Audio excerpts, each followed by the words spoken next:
The World Cup is a little over a year away. Today we are going to be discussing the 3 European teams that could win the tournament in North America. But we're not going to be talking about England. We want to talk about mainland European teams, as we've got On the Continent's Andy Brassell here. Andy, first up we have to talk about the current European champions, Spain. Yeah, and the image of them and the way that we look at Spain has completely changed over the last year or so, hasn't it? Of course, they came into the Euros in 2024 with this long unbeaten record, but few people outside Spain, actually few people inside Spain, really thought that they were a contender. You didn't fancy them, did you? No, I didn't at all. And I think it was a combination of a few factors, really. Obviously, Rodri was key to that. Then cutting out the defensive mistakes was key to that. And having 2 very brilliant and very different wide players in Lamine Yamal, and Nico Williams was the key to that as well. So look, they've got something to build on, but they're not an entirely dissimilar position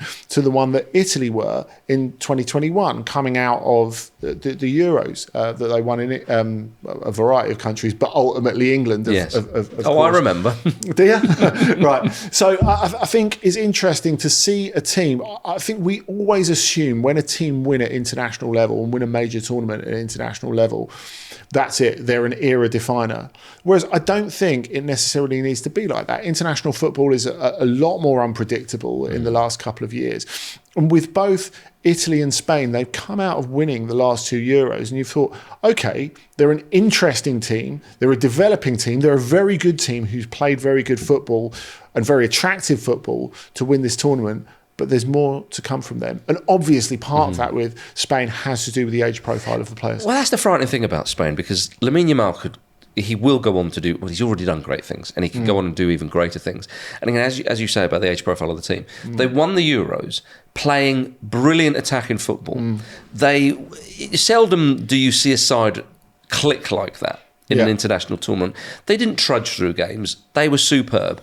And they're going to, in theory, are going to be only better when the World Cup comes around in North America. That's the question, because if you've got Gavi fit as well as Pedri, that is obviously a huge step up for them. Rodri back from fitness, yes, back from injury as well. Yeah. That's right, although of course he was at the Euros. Yeah. But I think that the key piece is actually centre forward for them, because if you look at, say, they've got a front 3 of Morata with Yamal and Nico on the other side.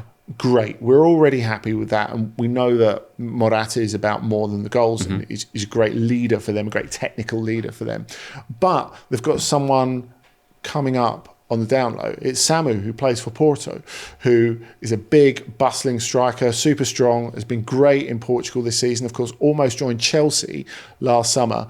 I'm pretty sure he ends up in the Premier League next season from Porto. So I don't think the Chelsea move was the end of his Premier League dream. It was just delaying it for a year.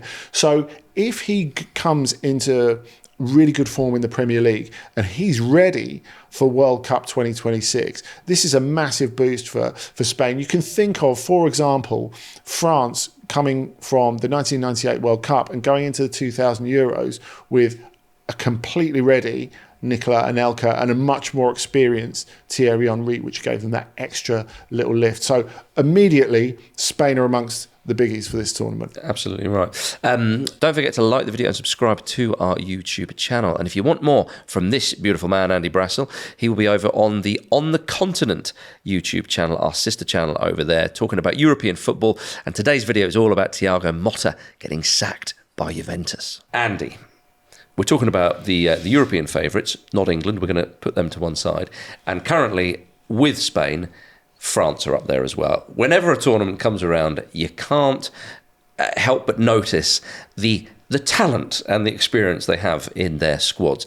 How do you see France heading towards North America in just over a year's time? Well, always the thing is with France, Spells, is you look at them and you think there are probably 50, 55 players who could have a legitimate crack at being in that squad. Oh, their C and D teams would be quality. Yeah, exactly. And we saw recently, just last weekend, with France versus England under 21s, the incredible depth that both of these nations have. It's astonishing. And if you think of those players being a little bit further on, you think of Ryan Shirky, you think of Ekitike, going into 2026, because it is still, as you say, over a year off. A lot can happen in that year, and those players could be ready. But I think with the core of the France team in recent tournaments, we've always been quite certain. And it's kind of like Atletico Madrid, really, and they kind of play football like Atletico Madrid sometimes. Really dream. Yeah, really talented players and quite boring football sometimes, although Atletico had moved away from that. But I think you look at France and you think, Deschamps has just stayed a little bit too long. Now, we know he's on the way out. He's leaving after the World Cup in 2026. So does that create the sense of there being a sort of lame duck coach? We know that Zinedine Zidane's probably coming next as well, so everyone's looking forward to that. And they've got a little bit stuck in recent tournaments. They were super disappointing in Euro 2024. Now, after the first leg of the Nations League quarter-final against Croatia, where they lost in split, and they were absolutely terrible in that game, Jean-Michel Larquet's very experienced commentator was talking about the midfielder and he was saying this midfield is not up there with the France great midfields. We're talking about a district level team, so he's talking about amateur football. Yeah, if you think about the great midfield when they won the World Cup in 2018, and when they won the Nations League as well, not that long after. Euros one of 84 even. They've got a tradition of great midfield. So when they sort of go into this first game in Croatia with Tchouameni flanked by Adrien Rabiot, who's it's been good for France over the last couple of years, but a little bit up and down. And Matteo Guendouzi, who is a good player, but no one's idea of an elite French starter. You've got a bit of an issue there. Now, they're going to lean on Manu Kone. There's no doubt about that. He's been brilliant for Roma this season. I think will be even better by the time we get to 2026. But these aren't names that put fear into your heart and mind if you're an England fan, I don't think. But then this is a very different France. But you say that, but I remember Qatar 2022 when they had injuries, France. And yet, if Kolo Muani puts that chance away, which he probably should, they win the World Cup. That's absolutely right, Marcus, but I think that's... And beat England on the way. That's the interesting... That's true, although they didn't deserve to. I think the interesting thing is if you look at that World Cup, you're right, through circumstance, they're forced to bring through the next generation. So why are they further back now than they were before? Now, obviously, I think Deschamps' personal relationship with a lot of those players, and really, you're not really having to coach teams through or players through tactical minutiae because they're the best of the best. International coaching is very different. It is about the interpersonal relationship you have with those players. And he's had an up and down relationship with Mbappe. He's still captain. Will he be at 2026? That's a really good question. And he's just come back from 6 months out. 6 months in which the captain was fit and didn't play for the national team, which is extraordinary, really. And then you look at the fact that Antoine Griezmann has just said, no, international football's not for me anymore. And that's the big difference from 2022 as well. Yeah, I totally take your point about Griezmann. So France won't win the World Cup, just to make that clear. France will not win the World Cup if Deschamps is still the coach. Big chat from Andy Brassel there. Andy, the last team that we're going to look at is Germany, who are among the European favourites for the World Cup. That might surprise a few people. You think about the German teams of the past, and you can, the names just reel off the tongue, don't they? But in this German side, there's some big names like Antonio Rudiger and one or two others.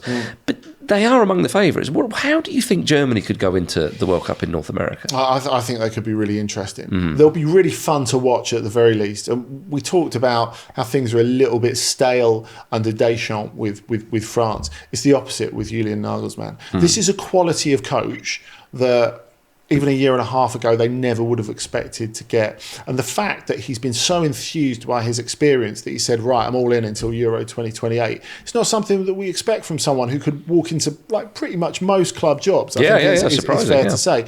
Who's tactically innovative, who really engages the players, who understands the importance of those personal relationships. Of course, Nagelsmann's most famous quote is that top level coaching is 15% tactics and 85% personal competence, which social competence, which I quite like. Steve Bruce probably echoes that as well. Yeah, I think he does.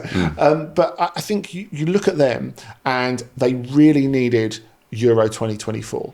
Not just because it was a home tournament, but they needed to give a good account of themselves in a home tournament. Now, they took Spain, the best team in it, to the very limit, and they really could have beat them. And if they'd have beaten them, I think they would have gone on and won the tournament. But they really created a relationship with the German public, the general public, which they haven't had for a long time. The general public have been really turned off by the German national team. Poor showings in the last two World Cups as well. So we think of them as a World Cup giant, really. They need to excel in this. But what Julian Nagelsmann has done is what, say, Gareth Southgate could never do for England, in that he's got all the sexy players that we want to see in the same team. So, for example, he's not sitting there going, who do we play out of Musiala and Wirtz? It's like, well, okay, let's play 2 number 10s. Let's go with that. And it's made Germany absolutely must watch. Have they got a defensive rick in them? Absolutely. But if they go down, they're going to go down in style. I think they've got an interesting shout. Well, Andy, I'm convinced. I look forward to seeing Germany playing in North America once again, as they did all the way back in 1994.